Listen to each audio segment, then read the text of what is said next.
Welcome to One More Thing, the tech podcast where we geek out about everything tech. Did you see that Tim Cook is dead set on making AR glasses? It's revolutionary to compete with Meta. So like the Meta Ray-Bans that I've been seeing, or? It's like the only option I think there is right now from them. Okay, but personally, I want to let the audience know, I have not tried Meta's AR glasses. That makes both of us. Okay, cool. I don't feel equipped to say how good they are. I've been hearing some really good reviews about it though. And, my hope is that if Apple is doing this, I really hope it's going to be in the Apple way. Not like we keep bringing this up, but the Apple Intelligence rollout that went really bad. I want them to do it in the Apple way where they've been watching everyone else do it and they do it. And maybe it takes them a long time. I'm not saying it has to be done right now, but if they could do it and put the Apple charm on it and make it just beautiful and the best product I've ever seen, I don't care what the price is. As long as it's not over $5,000, I'm dropping all the money right then, right there. I'm ready. So here's my question to you. If Tim Cook is dead set on beating Meta, let's define beating. Is that coming out first because they didn't really do that yet? Well, it can't be that. But is it price point? Because Apple and Meta are far different price points for most of the products. I don't think it's either of those, to be honest. I think it's more of in terms of customer acceptance. You know what I mean? Like, which one gives the customer a better experience?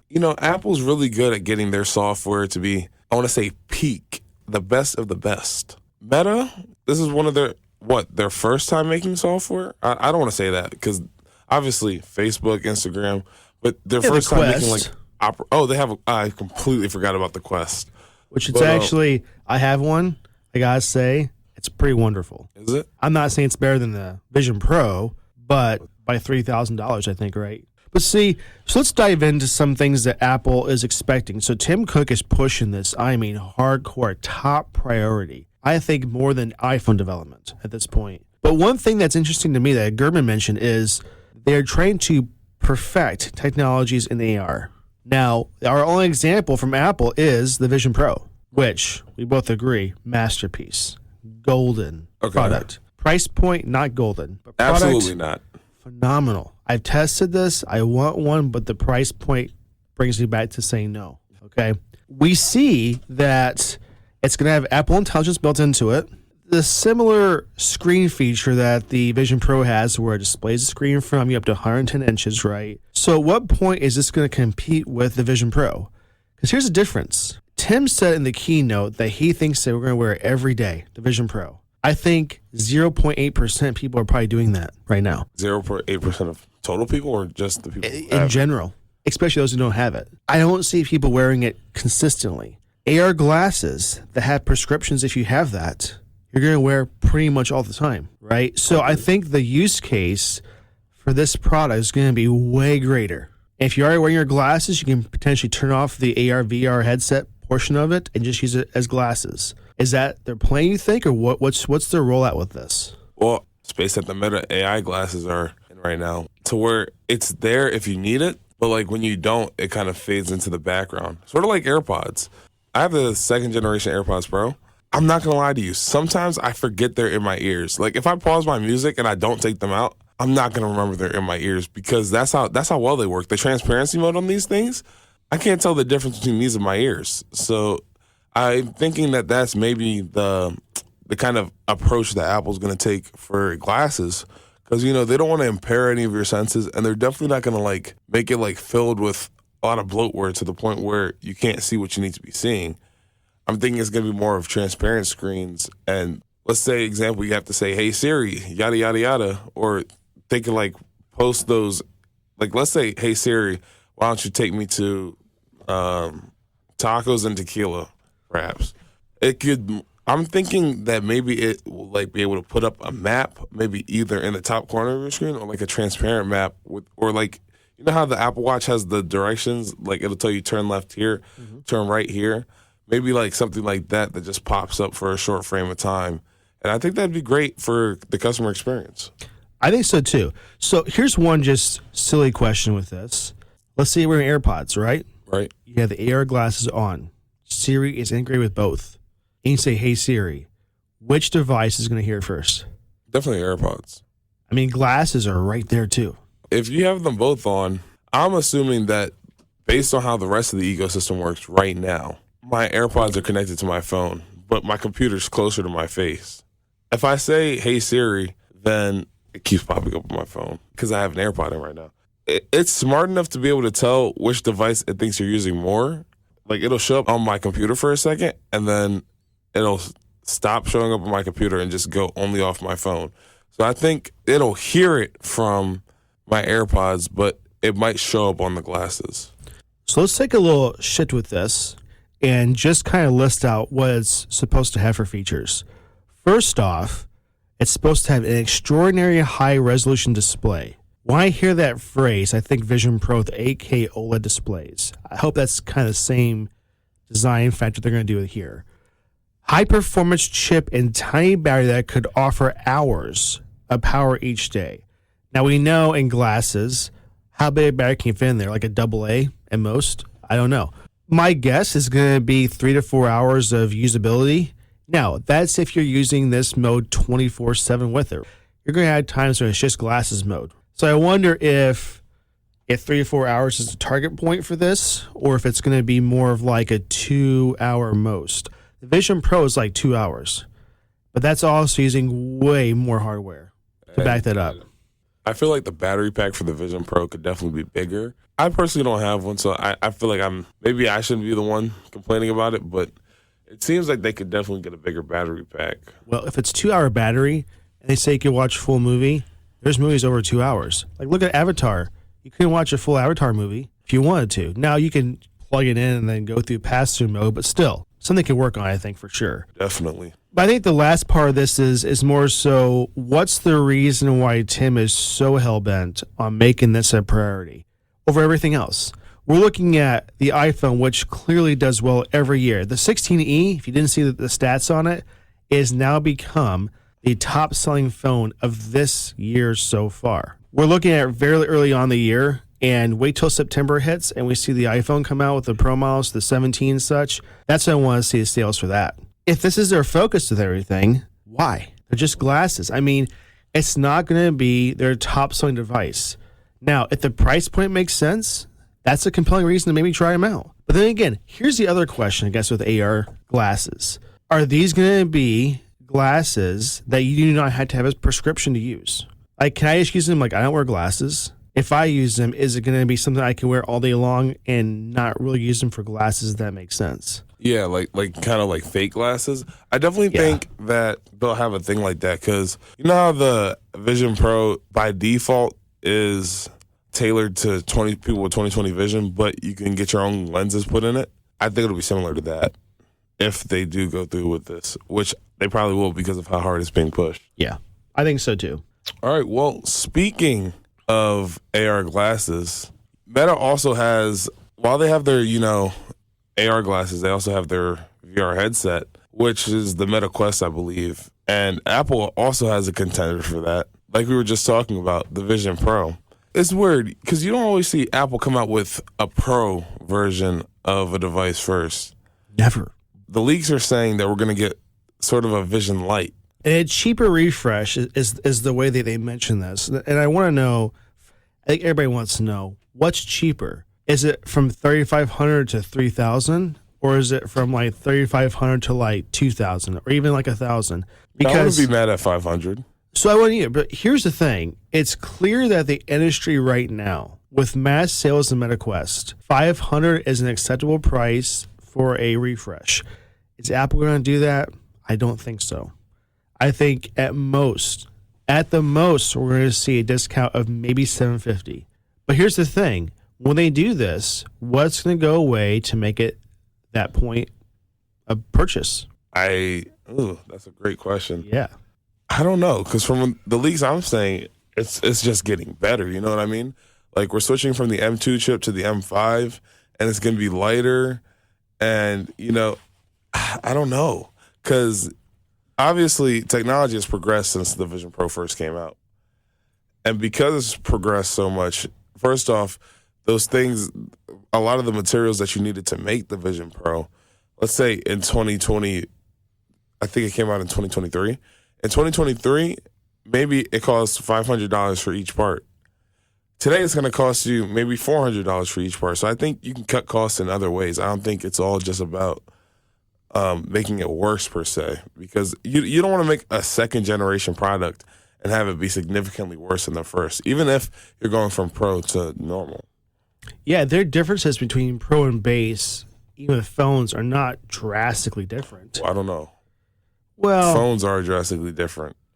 Like maybe in the iPad department, it's not that different. All right, actually, I guess the base iPad is kind of a lot different from the iPad Pro, but like there's a lot of options in the iPad space and in the iPhone space.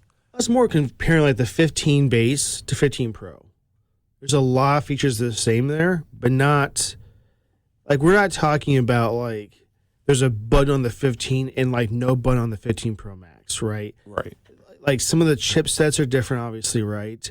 The RAM is about the same, I think. And I mean, a lot of the features with iOS are already there. I mean, we're talking about refresh rate differences and small incremental changes, but it's not crazy. So I just wonder, like, do you still think we'll see an 8K OLED display on this refresh? It's been very clear that the biggest point people are saying about the Vision Pro is the price is what stops them from buying it. It's not functionality. It's not how wonderful it works. There's things they could do differently, right? I mean, I think they for sure can make it not so heavy, right? It's going to be lighter, which is great. I think that one big issue is the Quest is a gaming device, which has other features as well. The Vision Pro, if you stand up, you can't play anything. It goes into that I can see mode. They had to fix some of that with Vision OS to make that more compelling if you wanted to use it for gaming, which it'd be great for gaming until you run into the wall. Then it breaks everything. So don't do that at all. It's something they need to refresh, not just the standard unit, but just the overall OS. It's not awful. Make those small changes to make it even better than it is now. I agree. Our next topic is, once again, iOS 19. You know, reports now are saying that iPad OS 19, because, you know, iOS and iPad OS obviously have some slight differences. iOS is supposed to be a lot like Vision Pro this year, but iPad OS is supposed to be getting more. My favorite operating system, Mac OS. Yes. What are your thoughts? I think for the longest time, the iPad need to have a Mac OS feel to it and look to it. The iPad for sure is the closest device to Mac OS that we have in Apple's ecosystem. It has the chipset, the RAM, and everything else that the Mac offers essentially, except the GPU, right? It's not quite there for the GPU yet. But it's so close to being ready for Mac OS, it's not even funny. So for years, I think that this whole iOS being on an iPad, it needs to go away and it needs to be more like Mac OS.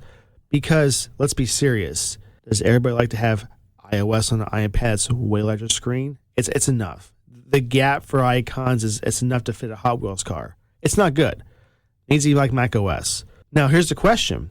If Mac OS is more so what's going to be on iPad, will that defer people from buying a Mac? See, here's the big issue.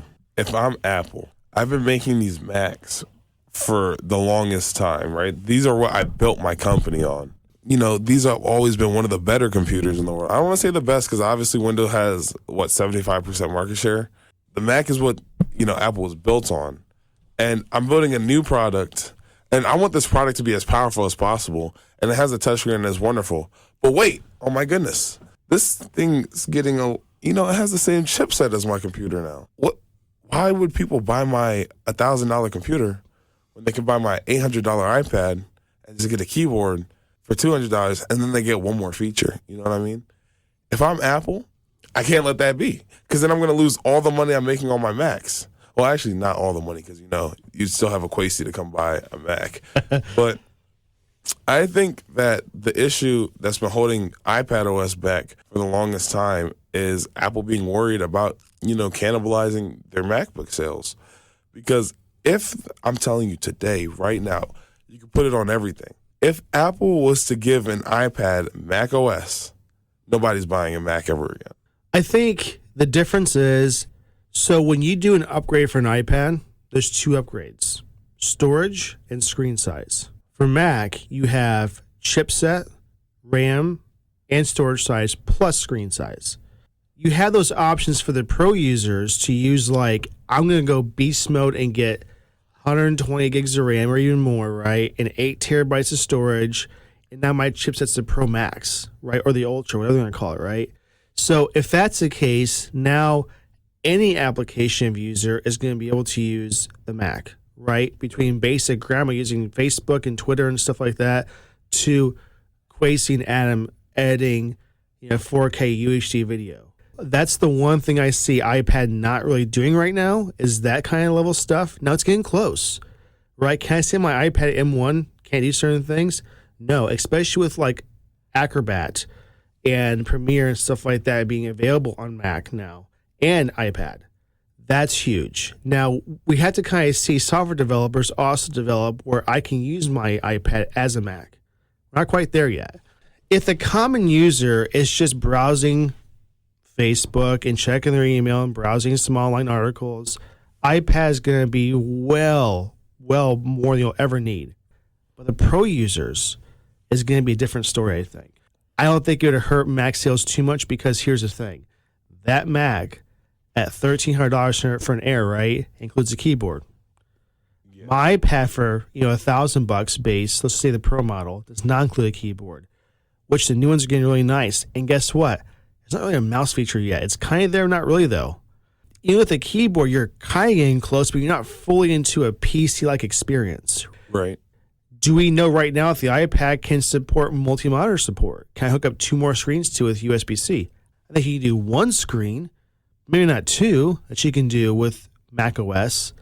Actually, I lie. Mac OS currently has an issue doing 2 displays, right? 2 displays? No, Yeah. I don't. I think Ethan tried to do that and had some major problems doing that. I think it's current OS has an issue with that. I don't think so. I think it might be the hardware. What was he trying to do it on? Because if it was like a MacBook Air, it only supports. He's got Pro. Oh, I have a Pro too, and I've never had. I think I've hooked it up to like 4 different displays. Well, what's going on? It definitely wasn't 4, but I've definitely hooked it up to 2 displays and not had an issue. Oh, So he's his own category of. I don't know. We'll have to figure that out. The thing is, I think you have to put this. You have to close the laptop.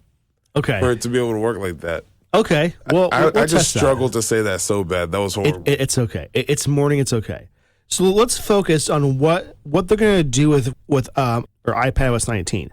They're going to focus on productivity, multitasking, and app window management. That's the focus with having this new iPadOS on iPad, of course. So I don't see those being a big problem right now on iPad. Do you? I don't, especially because, correct me if I'm wrong, but I think iPad already has Stage Manager. I mean, right now I'm using my iPad Pro, right? I'm in split view mode that Quasi helped me with. I forgot how to do it completely. I'm using split view, and that's working like a champ right now. And I had the M1. Come on now. Well, I think my thing is I wish I could have more things in split view because 2 things is good, but sometimes I need to do 3. Sometimes I need to do 4. And sure, granted, I have an iPad Mini. There's not that much screen real estate, but on my iPad Air at home, I there's no reason that I shouldn't be able to have because the screen's huge. I don't know why I should be able to have 4+ tabs open. Yeah, I agree. And I think we'll get back to this.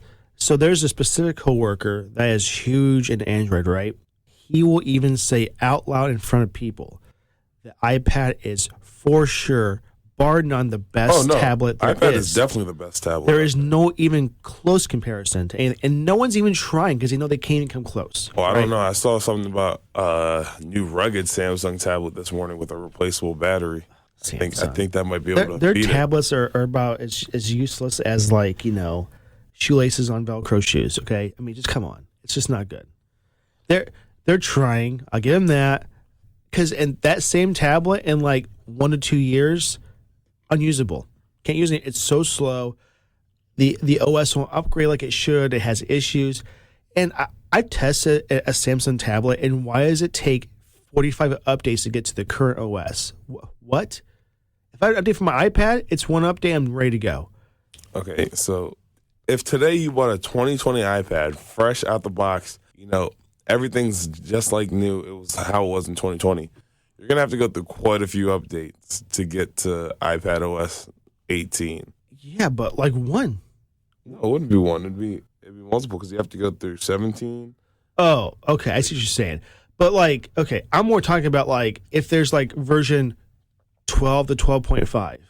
Oh yeah, no, that's outrageous. I'm not gonna lie. Or whatever, right? Because when I used to have an Android, I'd have to update through 12.3 to get to 12.4 to eventually get to like 12.5. I should not have to update that many times. Yeah, that's like the Windows effect. Don't do that. You need to stop. All that to say, I'm pretty excited for iPad OS 19, which my M1 iPad will support. That to me is beautiful.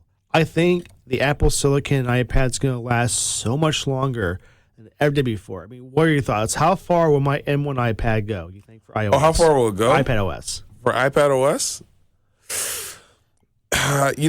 I've got to be honest. You might not be upgrading again. Like it. What? Within like the next 5-6 years, I don't think you're upgrading.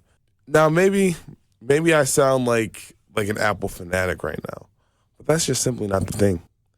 I think iOS 18 was when they dropped support for the iPhone 7. The difference is this: Apple Silicon.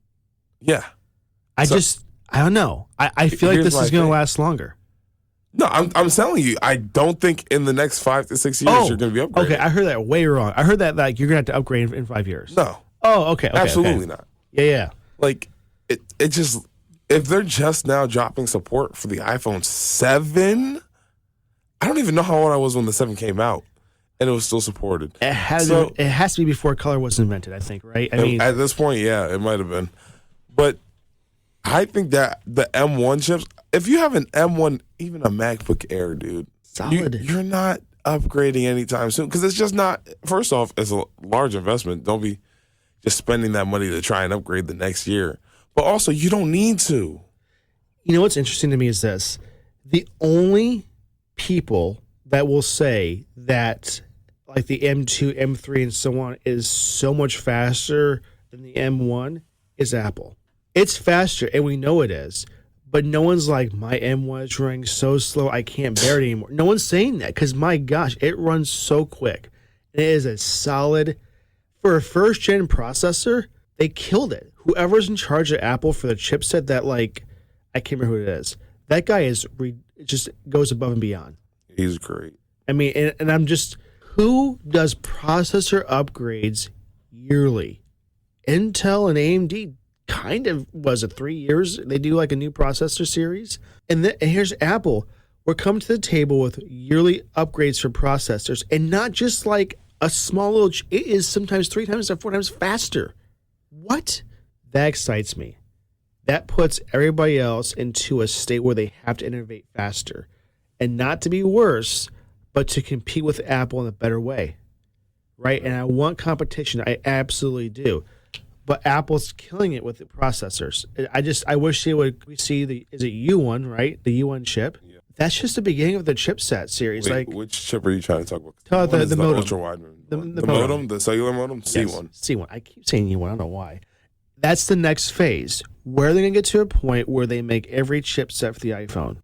It's going to come pretty soon, I think, right? I mean, we're talking about storage, some other things that they still do. They're killing it, and I can't wait to see what they're going to do with iPad OS. I want to see like a Mac more than anything else. I mean, crazy. Okay, we're talking about Mac OS, almost an iPad. This is still iPad OS. When will we see Mac OS, straight Mac OS on iPad? I don't think it's coming for a while down the line because, like I said, we don't want to. I'm saying we, like I'm part of the company. Apple wouldn't want to cannibalize their own sales because if you give an iPad OS, that becomes the new entry point. You know what I mean?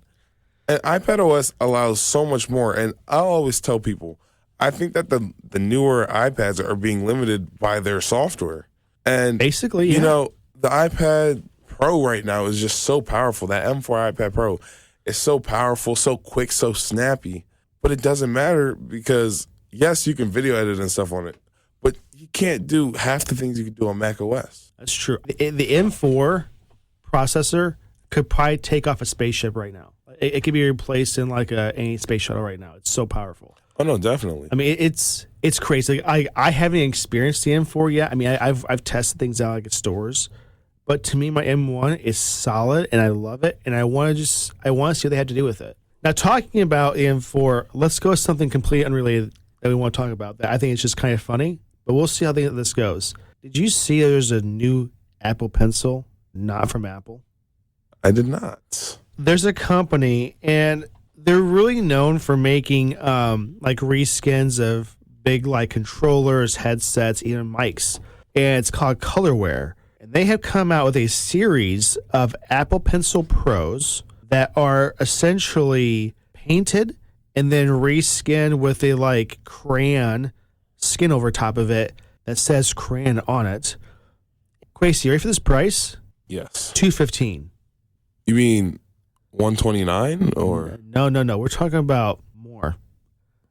$215. Are you reading that right? I am 100% reading that right.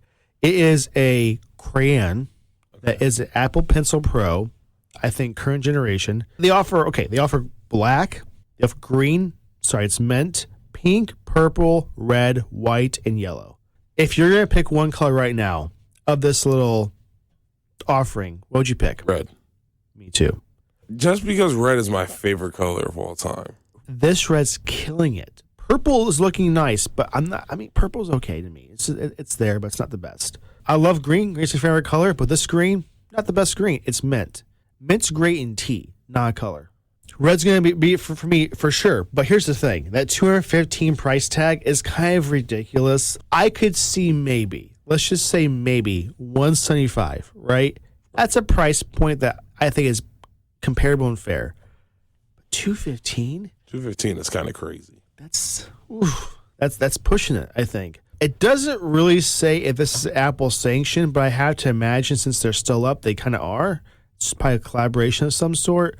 Keep in mind, this is not Crayola doing this. They have their own like competitor to Apple Pencil. This is a specific Apple Pencil that's recolored. You can see the glossy finish. I like that. And then just Crayon on it. Offers nothing new for features. I don't even think you get replaceable tips with this thing. What you get is what you get. I just want to kind of mention that and see what your thoughts were. What do you think of it? It looks cool. Don't get me wrong. But that price point, I'm not paying that. Because you can get an Apple Pencil Pro. Like, this is just a reskin Apple Pencil Pro, right? Yeah. All right. So you can get an Apple Pencil Pro for $129. Why am I paying $215? Sure, it looks cool, but I'm sure Amazon probably has like a wrap you could put on top of it. Well, see, this is limited time. So they're only making so much, and that's it. So just like that factor alone, I think people just buy it. But am I going to get that? Probably not. I mean, if I really want to, I'll get some paint, and just do it myself. I could probably find it on Etsy or make my own like brand color like wrap that you could put over top of it. I think it's probably going to fall off anyway eventually. Right. But while we're on the topic of, sort of iPads, did you hear that there might be a new foldable iPad?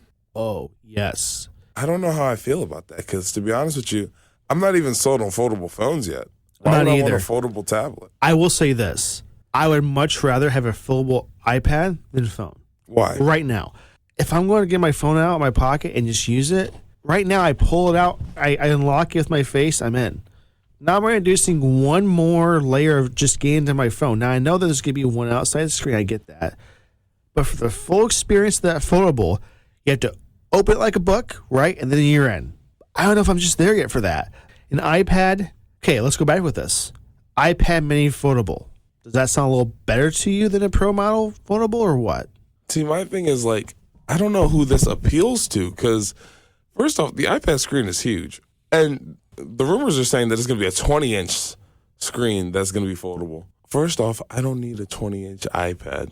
Like, there's a point where it gets too big. You know what I mean? I'm basically an iPad kid. Let me put it like that. I had my first tablet at the age of, I think, 12. And ever since then, I've been one of those screenagers is bad. But a lot of the times, what I found out from being a screenager is that sometimes your arms will get tired and you'll slip, and whatever device you're holding in bed is going to hit you in the face. I don't need 20 inches hitting me in the face. That's a broken nose, at least. Yeah, no. At least. And also, my other thing is, sure, you said an iPad mini foldable. I can see the appeal because I love my iPad mini. if it was able to fold, I could use it maybe as a phone. I'm not going to because I have an iPhone, and I think foldables are not. I just don't see who it appeals to. Let's kind of step back and see what some leaks are saying. So Ross Young, which is like almost 100% accurate with display leaks, 20 inches. So this is maybe the largest size. OLED display. OLED should be in everything. The only reason why you shouldn't is because of micro LED.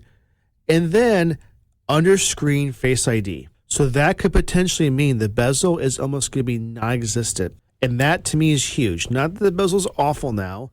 Edge to edge is going to be the way people want to go because I want to be able to see my full screen real estate at its maximum capacity. I like that idea, but under screen Touch ID, which could mean, Kirk Quasey, I hope you're ready for this discussion here. That could mean the dynamic island could be going away. You're seeing under screen Touch ID? Yeah.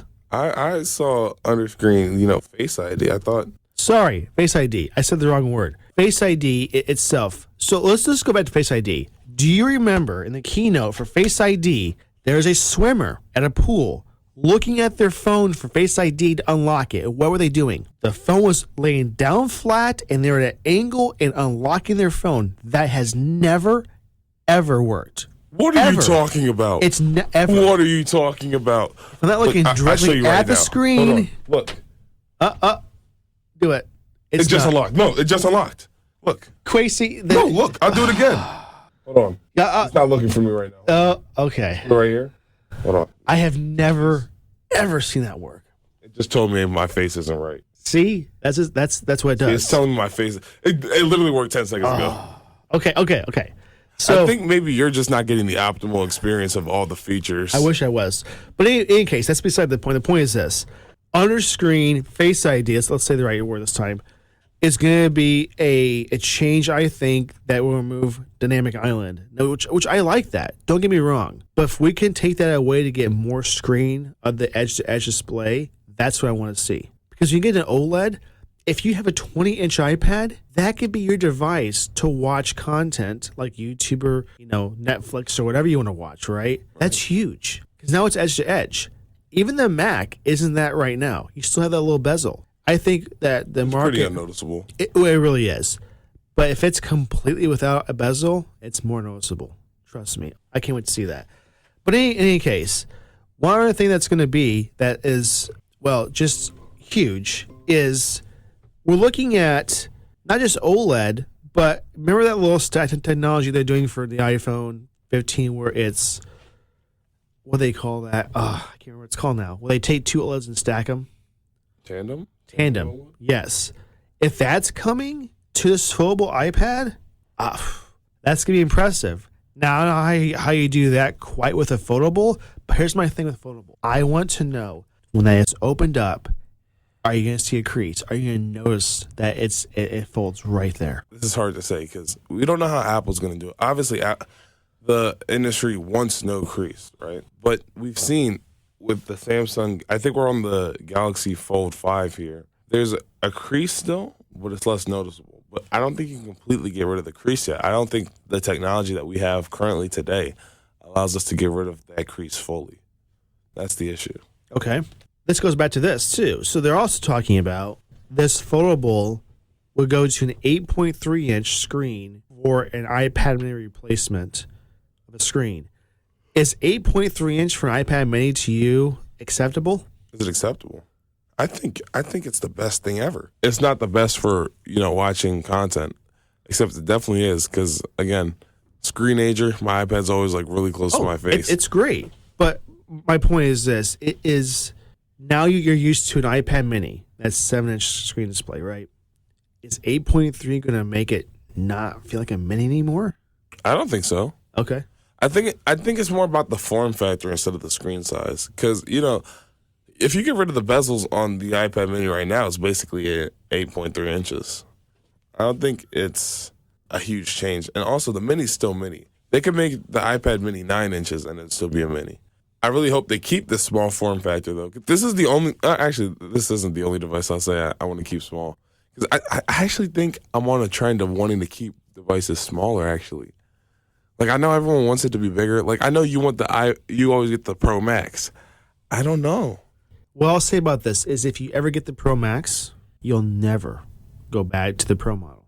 Well, like my Never. dad has a Pro Max for the iPhone 16 now. Which we just found out last episode. Yeah, I did. It was, they just don't tell me anything anymore.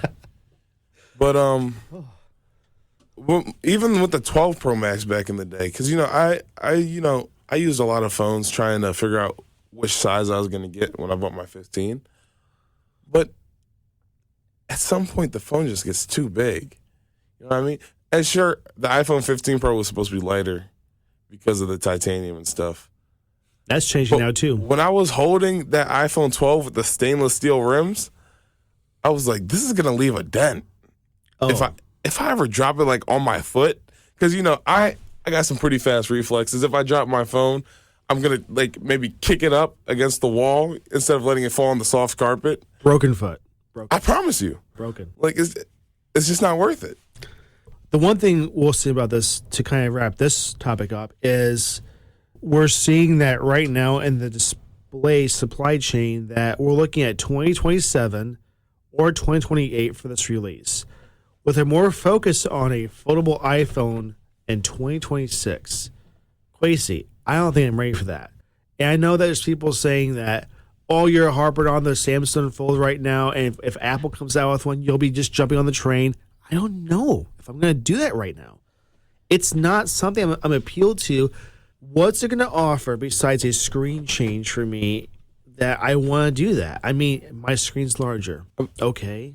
Here's my other issue. The Galaxy Fold and the Galaxy Flip are two really expensive phones, right? Yeah. I feel like for the price of that, I can give me a regular iPad and the base iPhone, right? If Apple comes out with a foldable and it costs as much as like a MacBook, let's say, if it costs as much as a MacBook, I'm not buying it. Like it. First of all, I probably wasn't going to buy it anyway. Not the biggest fan of foldables, but like, yes, you're getting kind of two devices in one with that function. But here's the thing: if I want a smaller iPad, I'm gonna get an iPad Mini. I'm not gonna get a folding iPad. You know what I mean? Like, first off, I'm scared that it's gonna break a lot more easy. One point of failure. Yeah, let one grain of sand get in between where it bends. Oh my gosh, A grasshopper could ruin your whole phone experience. it's horrible. Here's the other part of that if Samsung is charging, I think it's a little over $2,000 right now for the current Fold model. Apple's going to charge, I'm going to guess, $2,500. And with tariffs potentially at that point in time, closer to $3,000 than you ever could imagine for a phone. That's nuts to me. Am I saying that I'll never get a Fold? No. I think eventually I want to try out and see what I think about myself. But am I just like, I can't wait to get a Fold? I'm not there yet. Well, let me switch topics. This isn't on the script for today, but did you see that President Trump made an exception for I did. smartphones, computers, tablets, all their chipsets? I think this is amazing for us. Yes. For me as a tech lover, again, we're not going to get political today or possibly ever on this podcast, but huge fan of – actually, I shouldn't say that because that's kind of political. I like that he got rid of the tariffs on my stuff. Keep my prices cheap. I'm not worried. Well, and not only that, they're also moving things to India too. Did you see that there's I think they said $25 billion worth of manufacturing being moved to India? I did not. That is something that, and I'm not saying that that's going to be worse or better. What I'm saying is it's nice to see that there's going to be a shift in just options that Apple's going to have to make devices. Right. The one thing I know for sure is this. I understand that the goal with some of this stuff is to bring manufacturing back to America. Great concept. But Quasi, our minimum wage in America is like a little bit more than overseas. Like by just a little bit, right? Do you think that a phone made in America is going to stay at $800 for a base point? I'm not, the world's greatest when it comes to stuff like the economy and price points. But, I don't I'll be honest. The reason that Apple does everything overseas currently is because it's so much cheaper. Way cheaper. And I've got to be honest. I don't think it's. I don't think the minimum wage is a little bit higher. I think it's a lot higher because It's so much higher. you know you can pay children a lot less. Wow, that came out. That came out definitely worse than I expected it to. But like they have child laborers over there. Is what I was trying to say. Oh boy. Okay, to try to save that, even if we bring it to America, do you think that American workers are going to go as fast as Chinese workers? I'm not saying that they're inefficiently fast. I'm saying that they are quick. Why not just because there's more? If you have, let's say, 3,000 employees at a facility making an iPhone in Foxconn, and you have 3,000 in America, is the speed going to equal out to be the same? Because I don't know if you know what's about Apple, but when they push out phones, so we're looking at September release of the current iPhone, right? Right. It's probably May or June when they start making them. That's nuts. It's like, 65 million iPhones for each category almost, if not more. I don't know if America workers could take that. That's a quick turnaround. And then not only that, you're going to get it shipped, and then it's the distribution in America and all this other stuff. It's an adjustment. Could they do it? Yes. I think it's going to be an adjustment period. But India, great option. They make things great. It's great quality. It's not bad at all. So if that's the case, give people the option. Open up some more facilities in other locations and not just having one location. Because what happens when there's like strikes in China and all this other stuff? If there's going to be some more issues with tariffs, there's going to be some more issues with shipping in general. You need to have more expanding options besides just one location, I think. Right. Well, that was a little bit off topic. Yeah, but sorry. While we're still on the topic of Apple making new phones, we got a speed round here. Okay. iPhone 17 Pro is launching later this year, and we've got 12 new features. I'm going to list them off to you really quick, and then I want your opinion on every single last one of them. Okay. All right? Okay. All right. So first off, we're getting a new aluminum frame. We're getting a rectangular camera bump. We're getting a more scratch-resistant display. We're getting a larger battery. Obviously, the new Pro chip. I think it's the A19. Apple designed Wi-Fi chip. 24 megapixel front camera. 48 megapixel rear telephoto camera. Dual video recording. 8K recording. 12 gigabytes of RAM. And finally, improved cooling. What are your thoughts? Okay, let me calm down. That was a lot. Okay, so aluminum frame. Why? I think maybe. Don't get me wrong. The titanium does make the phone lighter, and it is stronger than the stainless steel that we had before. It costs more. It also does cost a little bit more. Here's the issue. Yeah. I think the real reason is it's too rigid. You know what I mean? Like the titanium was so strong that it started cracking the back glass if you dropped it. Yeah, sure. If I drop my phone, the railing's not going to get scuffed anymore. But now my back glass is shattered, so that's an even worse problem. You know what I mean? Yeah, the glass doesn't always make it to be the best glass out there. Yeah, I don't know. But am I against aluminum? No, I think it's going to be an option that, we've seen it for years. We've had it for years. Is it bad? Not really. But did you see that the back of the device will supposedly have a part aluminum, part glass design? What's that mean? I did see that. So what I think is, I think that the top part with the camera bump is going to be glass, and then, it might be flip-flop, but I think it's going to be like portioned off, maybe 25-75. The top 25% being glass, and then the bottom 75 being all aluminum. Okay. But I could be wrong. Well, if we've seen with the camera bump, there's various options that we've seen for leaks in CAD. So we'll see the final design, what it's going to be.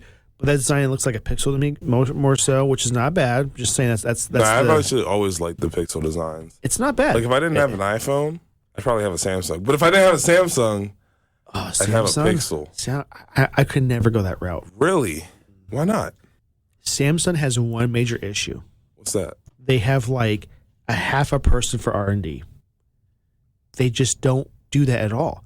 Why does it take 6 variations of a device to perfect it? Their goal is for speed to get something out now and quick. Spend some time, do some research and development, and make sure that before you launch it, it's good. Look at their first fold. Oh, we have a screen protector that if you take it off, breaks everything. Okay, so that wasn't even a screen protector at that point because it wasn't protecting anything. Well, no, and it was, but I'm saying like they didn't really say it to anybody that you couldn't take it off. People did it anyway. But not only that, the foldable part of it, after so many folds, it didn't work anymore. It broke the screen. Or you had people that had dust in the actual back part of that display. There's issues that they're not incapable of fixing. It's not that they're really smart over there, but they just don't have that push to make it good to come out great now. It's like 3 variations at least before they make it great. I just wish that there's always that back and forth with Apple does come out things first and so on, right? But I think when they do, besides Apple Intelligence, it's great. They come out with a phone, it's great. They come out with a monitor, it's great. Apple Intelligence, they flop there. That's a bad example. But regardless, Samsung doesn't always do that. They make great hardware, right? I like their hardware incredibly well. But they don't also mix the software and hardware well. Oh my gosh, if they did, it could be amazing because I really want my fridge to connect to my phone. Yeah. To be okay, maybe I wasn't completely honest there. My fridge does connect to my phone. It connects to the LG Smart Home app, but it could be so much better. It could. And like they have the teams to make it way better. But I just think that they lack some of that where, like, can you say confidently when you buy a Samsung device right now that it's going to be like 80% without problems, or you're going to see more of these little bitty small I think things? it really depends on the one that you're buying. Because if you go buy a Galaxy A series, the cheap phones that are really just made for your grandma, yeah, it's not going to be the fastest thing ever. But here's my thing. Right? I think it was my senior year of high school. Somebody pulled out either a Samsung Galaxy S23. I think it was the S24 because I just graduated last year. So that was like the bomber phone where like it blew up everybody's face? No, that was the S9 or the Note 9. I was way far back. Sorry. Yeah. There was an issue with that. With Apple too, let's not just go with one side here. I'd never heard of iPhones blowing up. Well, they have, but it's more so because a forklift like runs into the battery of it. So, I mean, any device is going to do that, right? No, that's real. Yeah. But yeah, he picked. I had this friend. His name is Monty. That doesn't really matter. But he had just got a brand new phone, and I was clowning him. Oh my gosh, you got an Android, yada yada yada, right? But then I picked it up, and it felt smooth. You know what I mean? It was buttery smooth, just like my iPhone. And the form factor, because how most Samsung Ultras have like the really boxy design. Mm-hmm.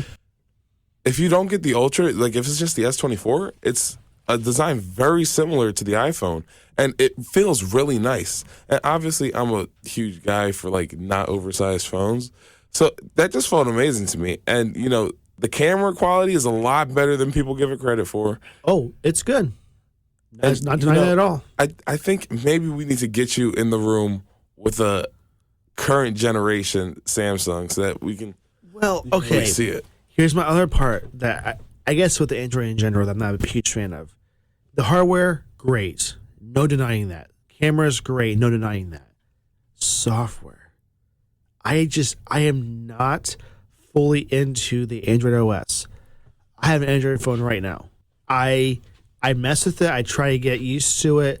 It's not that I can't use it. It's just that there's just things that are like, oh my gosh, a Samsung phone with bloatware that you can't remove without using a different silencing app interface or a different what do they call it? Launcher is what they call it. Come on, like what iPhone has bloatware? 0. So there's that, and the fact that you can go on Google Play right now and download a virus. Is it happening more and more and more? That's on Google Play. It is. There is still to this day apps that get right through their filtering process to get a virus in your phone. Is it happening all the time? No, they may have better. Absolutely. But Apple's process, when you put an app in the App Store, you have no idea what they go through. They go through almost line by line that code, make sure there's no way that's going to cause problems in their phone. Is it perfect? No. What I'm saying, though, is like, for me, Android, it's just not there yet for me. I don't know. It's just my personal preference. Everybody has their own. That's great. But I think that for me, like iOS, it's solid. for any use case between someone that's 6 years old and someone that's 125 years old. That's a big gap. But regardless, That's a very big I'm just saying, like, someone like your grandma can pick up an iPhone and just start using it. Like, do you think grandma is looking through the instruction manual how to use an iPhone? I got to be honest with you. She was having some trouble when we upgraded her to the 14. Oh, okay. Let's hear this. You know, because she was on the 7, but I'm not going to be honest. I am going to be honest. I don't know why I said I'm not going to be honest. But I don't know why we upgraded her so soon. Because, you know, they were still supporting the 7 when she got the 14. But that's not the point. The point is, yeah, I do think that she needed, like, some manuals or some instructions. Because, you know, Really? Wow. jumping from the 7 to the 14, you're losing a home button. You are? And you're gaining that weird Face ID thing. She turned it off. She doesn't like Face ID. So she just puts My in dad's the her password same all way. He time. doesn't like it. I don't know why. It's really secure. Face ID is really secure. I like it. When it works, it's great. It works all the time for me, though. That's my thing. I wish it was better for me. I mean, it's just my phone. I don't know. My last two of them. But I think let's go through. Yeah. Okay. We did the camera bump, I think. A little bit, yep. The scratch resistant display. So, do you have a problem with that with your phone now? I have a screen protector, so I do too. yeah, it doesn't matter to me. I do not touch my screen or let anybody touch my screen, even Apple, until that's on. That's just how I am. Oh, I was definitely rocking my phone without a screen protector for a little bit. And then here's the thing. Actually, so I do have an issue with it. Because here's the thing. I put my phone, right? And for a while, I didn't have a screen protector. It's And dangerous life, man. I gave it to one of my friends, right? And, you know, he's having fun. He's just rolling it on the table because it's really smooth. Right? So he's going like this on the table with it, right? And it was moving a lot smoother than it is right now because it wasn't in a case. The audience did not hear a single thing I just said because I was so far away from the mic. But I was saying basically that he was like swirling the face of my camera down. He was like pushing down on like from the camera bump, and the screen was on the table, and he was swirling it around. And, you know, I didn't know at first, but now I'm never going to let it happen again because if I take off my screen protector, you'll see that I have some micro scratches at the top of my screen here. You see right here, I have some little scratches. Oh, my gosh. And, you know, it's a little bit unfortunate. But, you know, it's fine because right after that, I went and got me a screen protector, and I'm never letting that happen again. So, lesson learned. Sometimes you have to learn the hard way. Yeah. But aside from that, scratch resistance doesn't really matter too much to me.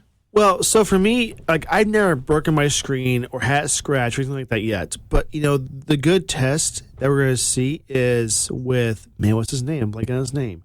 There's a guy that tests. Jerry everything? That's exactly what I'm talking about. That guy. He's the person that's going to test that to its fullest potential, I think, for sure. Definitely. And we'll see. If it's going to be better, let's see what they got to do here. I'm curious with this. This next one's a sensitive topic for me, Quasey. Larger battery. Apple has never in a phone made this right. I don't know. I guess maybe I'm such a pro user and such a heavy user of my phone that I really want to see this be better. And I mean, you're seeing competition out there, Quasey, that lets you use like a 2-day battery life, if not more, before you charge it. My phone can't get through a day, even the brand new model, without me charging it. Maybe it's just me. I'm a very heavy user, but they have to take that in consideration. If they want you to use this device like they want you to use it, and it's heavily, right, it's got to last more than that. I will love to be able to say, oh, my phone wasn't charged at 2 o'clock. It'll last.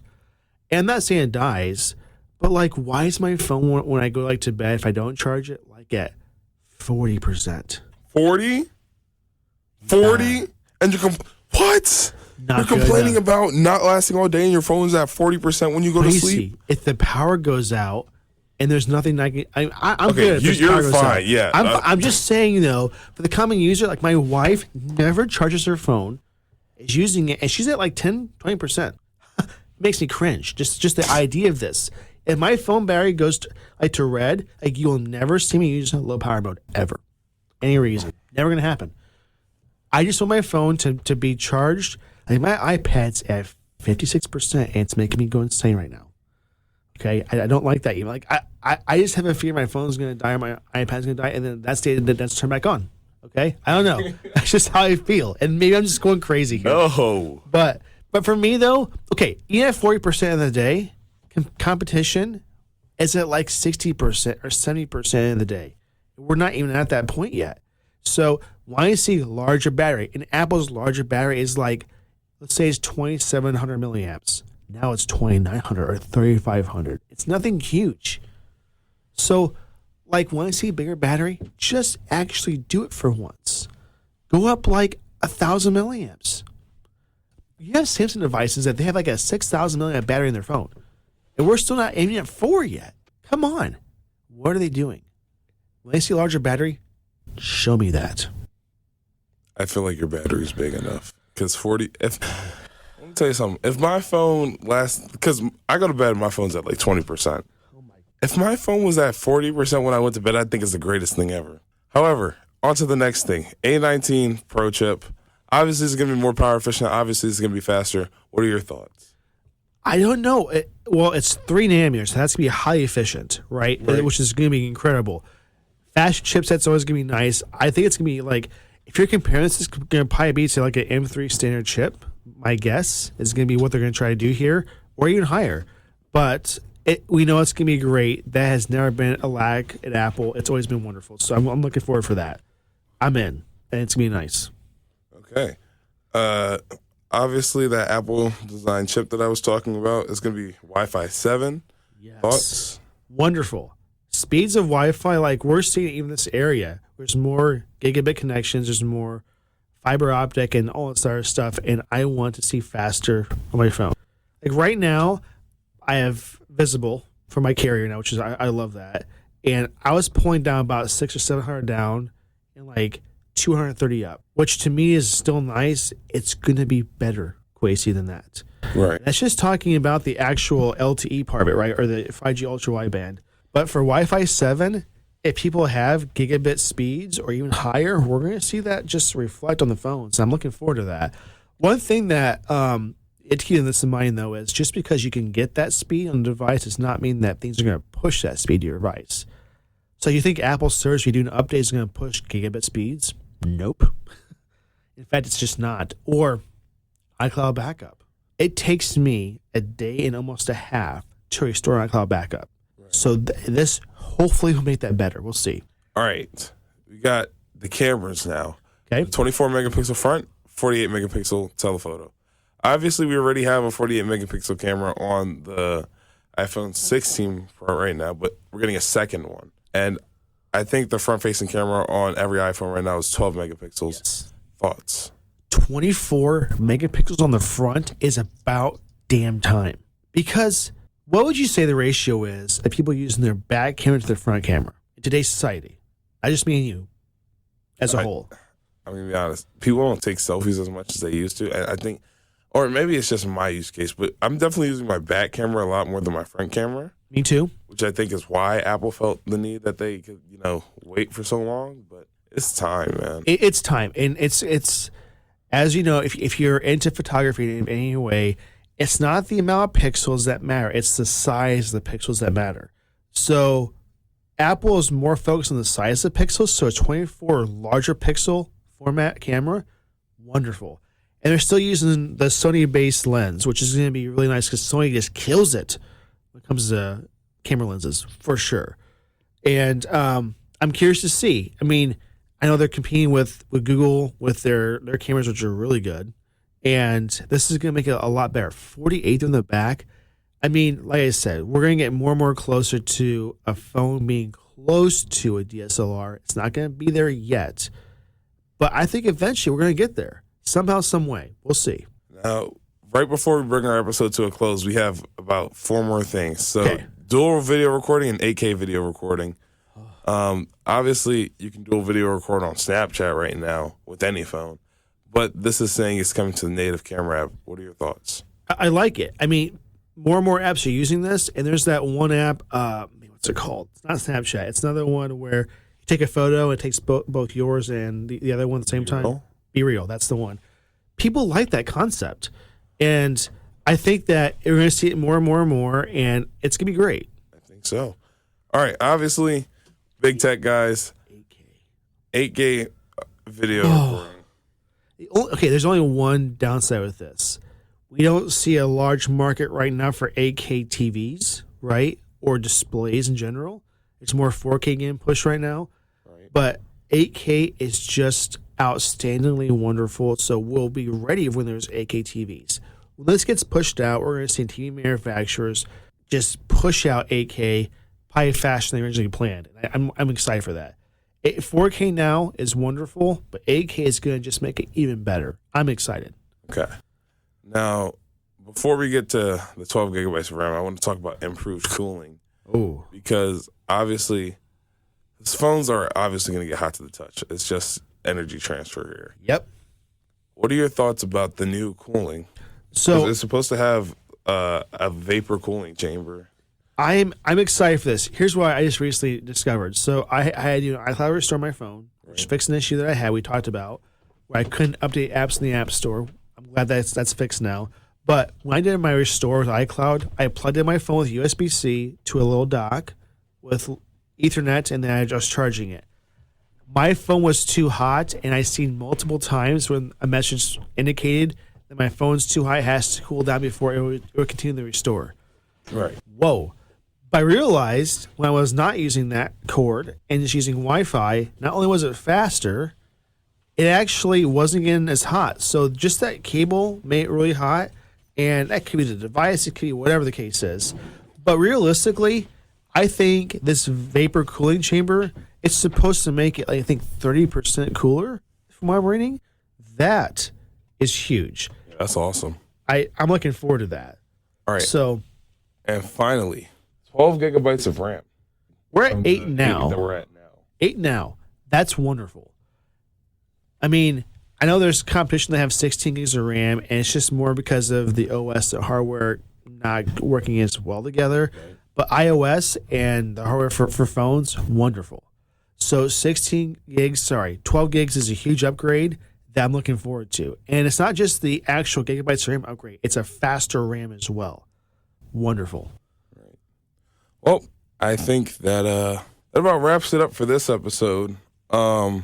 Stay tuned for more. Definitely like and subscribe if you're watching from YouTube. Please. If you're following from Apple Podcasts, go ahead and hit that follow button. So, I think it's the same on Spotify. Maybe it's a subscribe button. I don't know. Yes. Go ahead, Adam. There's one thing I want to discuss. So if you guys were following, we released episode 1 on almost every platform we can think of right now. And you're going to notice that it's completely different pretty soon because I really butchered that recording so bad that we just could not save it and it had to be replaced. So just note that if that's the case and you think it's different, there's a reason for that. I'm working so hard with this One Directional mic to make it a better experience for everybody that's listening to it.